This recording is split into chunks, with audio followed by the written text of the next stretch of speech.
নমস্কাৰ মই মজিদ বন্ধুসকল পলকতে চাওক আজি সন্ধিয়াৰ 7টা গুৰুত্বপূৰ্ণ খবৰ। প্ৰথমটো খবৰ, বীৰ লাচি থানাৰ নেতা শৃংখল চলিহা আৰু চিতু বৰুৱাৰ বিৰুদ্ধে এজাহাৰ দাখিল। সংখ্যালঘু সংগ্ৰাম পৰিষদে দাখিল কৰে এজাহাৰ। শৃংখল চলিহা আৰু চিতু বৰুৱাৰ বিৰুদ্ধে এজাহাৰ দাখিল। সংখ্যালঘু সংগ্ৰাম পৰিষদে দাখিল কৰে এজাহাৰ। গৃহ বিভাগ থকা সত্ত্বেও এই দুটা দল সংগঠনে যিকোনো কাম আৰম্ভ কৰিছে। তেওঁলোকে অত্যাচাৰ কৰি মিয়াক উজনিৰ পৰা আঁতৰাই পঠিয়াইছে। সংখ্যালঘু সংগ্ৰাম পৰিষদে ইয়াৰ বিৰুদ্ধে থানাত এজাহাৰ দাখিল কৰে। এয়া আপোনালোকৰ বীৰত্ব নহয়, এই মন্তব্য কৰে সংগঠনটোৱে। লগতে কয় যে আমাৰ ওপৰত অত্যাচাৰ কৰিব আৰু আমি মনে মনে বহি নাথাকোঁ। চিতু বৰুৱা আৰু শৃংখল চলিহাৰ বিৰুদ্ধে যদি ব্যৱস্থা কৰা নহয় তেন্তে আমি এজাহাৰ দাখিল কৰি থাকিম। অসমীয়াই সংখ্যালঘুৰ লগত কৰা এনে অত্যাচাৰ মানি লোৱা নহ'ব, এই মন্তব্য কৰে সংখ্যালঘু সংগঠনটোৱে। পৰৱৰ্তী খবৰ, কংগ্ৰেছ নেতা ৰাহুল গান্ধীক ধমক সুপ্ৰিম কোৰ্টৰ। 2022 গালৱান সীমান্ত সন্দৰ্ভত ৰাহুল গান্ধীৰ বিতৰ্কিত মন্তব্য। ভাৰতৰ 2000 বৰ্গ কিলোমিটাৰ ভূমি চীনে দখল কৰা বুলি ৰাহুল গান্ধীয়ে কৰিছিল অভিযোগ, আৰু এই সন্দৰ্ভত সুপ্ৰিম কোৰ্টে কয় যে এই অভিযোগৰ ভিত্তি কি প্ৰমাণ আছে আপোনাৰ হাতত। ৰাহুল গান্ধীক এই প্ৰশ্ন দেশৰ উচ্চতম ন্যায়ালয়ৰ। পৰৱৰ্তী খবৰ, উচ্ছেদক লৈ পুনৰ ডাঙৰ ঘোষণা মুখ্যমন্ত্ৰী হিমন্ত বিশ্ব শৰ্মাৰ। মুখ্যমন্ত্ৰীয়ে কয় যে ব্ৰহ্মপুত্ৰৰ পৰা বৰাকলৈ ৰাজ্যৰ সকলো প্ৰান্ততে চলিব উচ্ছেদ অভিযান, আৰু শীঘ্ৰেই দখলমুক্ত কৰা হ'ব বেদখলকাৰী দখলত থকা 29 লাখ বিঘা মাটি। উচ্ছেদ প্ৰসংগত আকৌ এবাৰ স্থিতি স্পষ্ট কৰিলে ৰাজ্যৰ মুখ্যমন্ত্ৰী হিমন্ত বিশ্ব শৰ্মাই। ব্ৰহ্মপুত্ৰৰ পৰা বৰাকলৈ ৰাজ্যৰ সকলোতে চলিব উচ্ছেদ অভিযান। শীঘ্ৰেই দখলমুক্ত কৰা হ'ব বেদখলকাৰী দখলত থকা 29 লাখ বিঘা মাটি। হিমন্ত বিশ্ব শৰ্মাই আজিলৈকে ক'তো পিছুৱাব শিকা নাই। মই উচ্ছেদ কৰি আছোঁ বাবে মানুহৰ খং কমি আছে। 1.5 কঠা 2 কঠা মাটি দখল কৰি থাকিলে ক'বলগীয়া একো নাই, কিন্তু বেদখলকাৰীয়ে দখল কৰি আছে 200 পৰা 300 বিঘা পৰ্যন্ত মাটি। সংখ্যালঘু সংগঠনে যদি মুছলমানক ভাল পায় তেন্তে মাতাব্বৰৰ পৰা এই মাটিবোৰ লৈ 1 বিঘা 2 বিঘাকৈ ভগাই দিয়ক। উচ্ছেদ প্ৰসংগত আকৌ এবাৰ এইদৰে নিজৰ স্থিতি স্পষ্ট কৰিলে মুখ্যমন্ত্ৰী হিমন্ত বিশ্ব শৰ্মাই। দৰ্শকসকল, আৰু বহুতো গুৰুত্বপূৰ্ণ খবৰ আছে। তাৰ আগতে আপোনাক জনাওঁ যে যদি আপুনি এতিয়ালৈকে এইটো ভিডিঅ'ত লাইক কৰা নাই তেন্তে এতিয়াই ভিডিঅ'টোত লাইক কৰি দিয়ক, আৰু এনেকুৱা ধৰণৰ ভিডিঅ'সমূহ নিতৌ চাবলৈ চেনেলটো ছাবস্ক্ৰাইব কৰি কাষত থকা বেল আইকনটো প্ৰেছ কৰি ৰাখক। পৰৱৰ্তী খবৰ, ভোটাৰ কাৰ্ডক লৈ ডাঙৰ খবৰ। যদি আপোনাৰ 2খন ভোটাৰ কাৰ্ড আছে তেন্তে সাৱধান, সোনকালে ফৰ্ম 7 ফিল-আপ কৰি জমা দিয়ক, অন্যথা আপুনি যাব লাগিব জেললৈ। এই সন্দৰ্ভত ডাঙৰ ঘোষণা ভাৰতীয় নিৰ্বাচন আয়োগৰ। 2খন ভোটাৰ কাৰ্ড যদি আছে তেন্তে সাৱধান, তদন্তত ধৰা পৰিলে যাব লাগিব জেললৈ। 2খনকৈ ভোটাৰ কাৰ্ড যদি আছে আৰু এখন ভুৱা বুলি ধৰা পৰে তেন্তে লগে লগে যাব লাগিব জেলত। 2টাকৈ পৃথক পৃথক এলেকাত যদি ভোটাৰ কাৰ্ড 2খন আছে তেন্তে সেয়া অপৰাধ। নিৰ্বাচন আয়োগে পৰীক্ষা কৰি সিদ্ধান্ত ল'ব কোনখন ভোটাৰ কাৰ্ড আচল।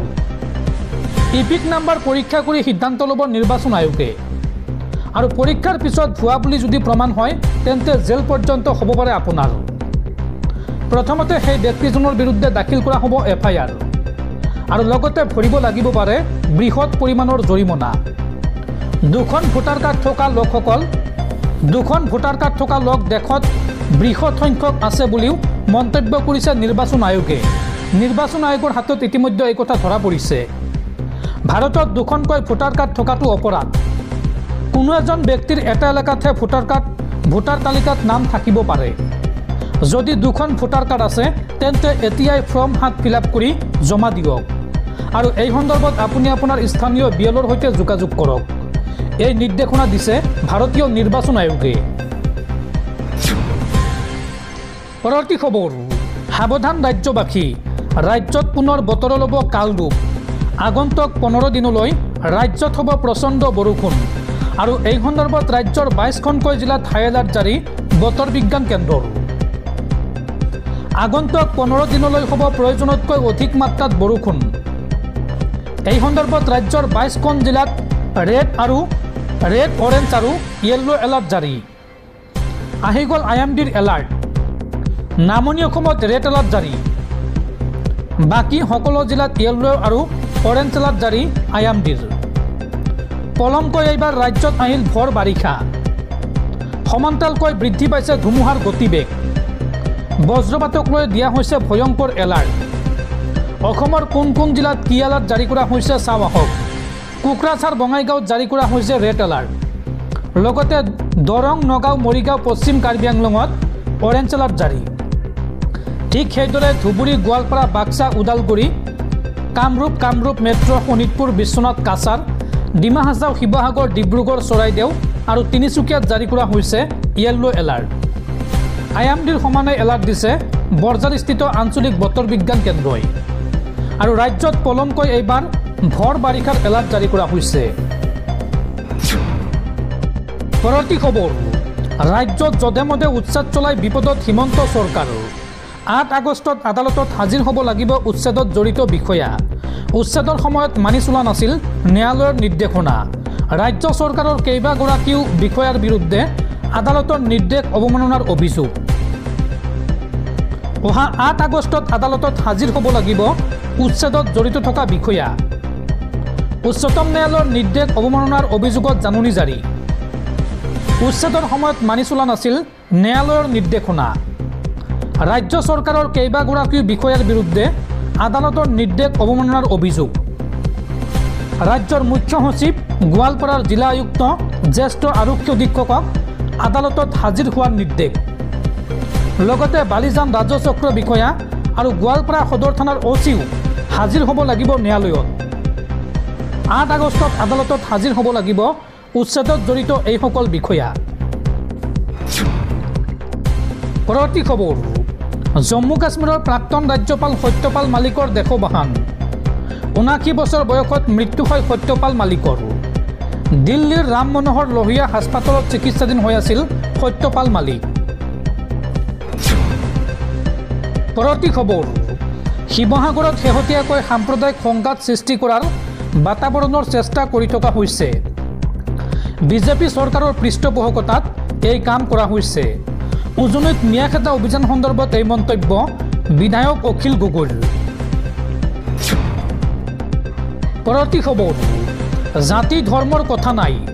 3টা প্ৰজন্ম অসমত থকা সকলেহে বন্দুকৰ অনুজ্ঞাপত্ৰৰ বাবে কৰিব পাৰিব আবেদন। অসমত খিলঞ্জীয়াক বন্দুকৰ লাইচেন্স দিয়া সন্দৰ্ভত এই মন্তব্য ৰাজ্যৰ মুখ্যমন্ত্ৰী হিমন্ত বিশ্ব শৰ্মাৰ। পৰৱৰ্তী খবৰ, প্ৰাক্তন বিধায়িকা আঙুৰলতা ডেকাক অসম ৰাজ্যিক মহিলা আয়োগৰ অধ্যক্ষা নিযুক্তি। বটদ্ৰা সমষ্টিৰ প্ৰাক্তন বিধায়িকা আঙুৰলতা ডেকাক 3 বছৰৰ বাবে এই পদত নিযুক্তি দিয়া হৈছে। পৰৱৰ্তী খবৰ, 4 বছৰৰ পিছত দুখমুক্ত হ'ল দিল্লীৰ প্ৰাক্তন স্বাস্থ্যমন্ত্ৰী সত্যেন্দ্ৰ জৈন।